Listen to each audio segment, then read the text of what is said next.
Hello प्यारे बच्चों, कैसे हैं आप सभी। आई होप आप सभी बहुत अच्छे होंगे। बच्चों, इस वीडियो में हम डिस्कस करेंगे कक्षा 7 की वर्कशीट नंबर 37, जो कि 14 दिसंबर 2021 की वर्कशीट है और आज का विषय है बच्चों हिंदी। और आज जो हम पाठ पढ़ने वाले हैं वो है अपूर्व अनुभव। तो चलिए इस वर्कशीट को शुरू करते हैं। प्यारे बच्चों, इस कार्यपत्रक के द्वारा हम अपनी पाठ्य पुस्तक वसंत का पाठ अपूर्व अनुभव के अंश को पढ़ने जा रहे हैं। इस अंश में हम जिनकी बात करने जा रहे हैं वह हैं तोतो चान और यासुकी चान। तोतो चान एक बहुत अच्छी बच्ची है जिसने अपने दोस्त यासुकी चान को अपने पेड़ पर चढ़ने का निमंत्रण दिया है। दिव्यांग होने के बावजूद भी यासुकी चान पेड़ पर चढ़ने के अपने सपने को पूरा करना चाहता है। आइए देखें कि तोतो चान और यासुकी चान पाठ के इस अंश में क्या करते हैं। तो बच्चों चलो हम पाठ का ये अंश पढ़ लेते हैं और देखते हैं कि यहाँ पे क्या बताया जा रहा है और क्या हो रहा है। यासुकी चान के हाथ पैर इतने कमज़ोर थे कि वह पहली सीढ़ी पर भी बिना सहारे के चढ़ नहीं पाया। इस पर तोतो चान नीचे उतर आई और यासुकी चान को पीछे से धकियाने लगी। तो बच्चों क्योंकि जो यासुकी चान है उसके हाथ पैर काफ़ी कमज़ोर हैं तो वो ऊपर नहीं चढ़ पा रहा था और इसलिए तोतो चान ने मदद करने के लिए उसे पीछे से ढकेलना शुरू किया जिससे कि वो ऊपर चढ़ पाए।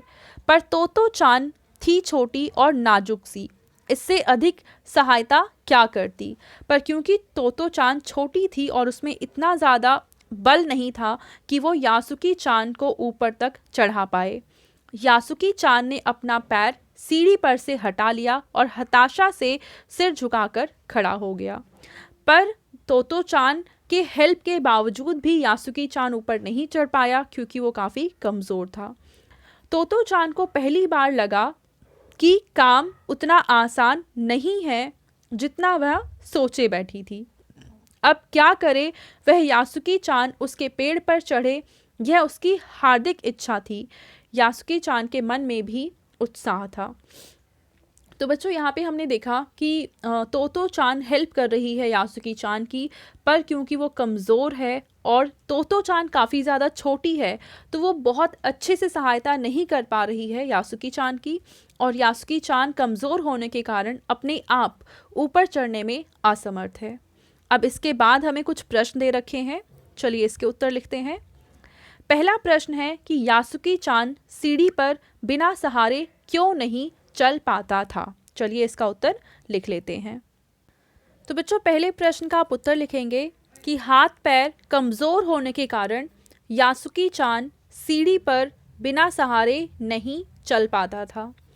दूसरा प्रश्न है कि यासुकी चान को कौन सी बीमारी थी, इसके कारण उसे कौन कौन सी दिक्कतों का सामना करना पड़ता था।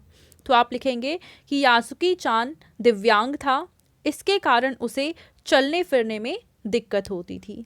ठीक है, अब देखते हैं तीसरा प्रश्न जिसमें हमसे पूछा है कि तोतो चान को पहली बार क्या महसूस हुआ। तो आप इसका उत्तर लिखेंगे कि तोतो चान को पहली बार एहसास हुआ कि काम उतना आसान नहीं है जितना वो सोच रही थी। चौथा प्रश्न है कि तोतो चान की हार्दिक इच्छा क्या थी। तोतो चान की हार्दिक इच्छा थी कि यासुकी चान उसके पेड़ पर चढ़े। ठीक है बच्चों, चलो अगला प्रश्न देखते हैं। बच्चों पांचवें प्रश्न में हमसे पूछा है कि आपने किसी कमज़ोर या असहाय व्यक्ति की सहायता की है, यदि की है तो कैसे। तो बच्चों अगर आपने कभी किसी की सहायता की है तो आपने कैसे की है उसके बारे में आप यहाँ पे लिखेंगे। ठीक है, अब इसका आंसर मैं नहीं बता सकती हूँ क्योंकि आपने कैसे हेल्प करी है वो आप बेहतर बता सकते हैं, तो इसका आंसर आप खुद लिखेंगे। तो बच्चों ये थी आज की हमारी हिंदी की वर्कशीट एंड आई होप आप सभी को ये वर्कशीट बहुत ही अच्छे से समझ में आई होगी। और बच्चों अगर आपको ये वीडियो पसंद आई है तो इसको ज़रूर लाइक करें, अपने फ्रेंड्स के साथ भी शेयर करें और इस चैनल को सब्सक्राइब करें। Thank you.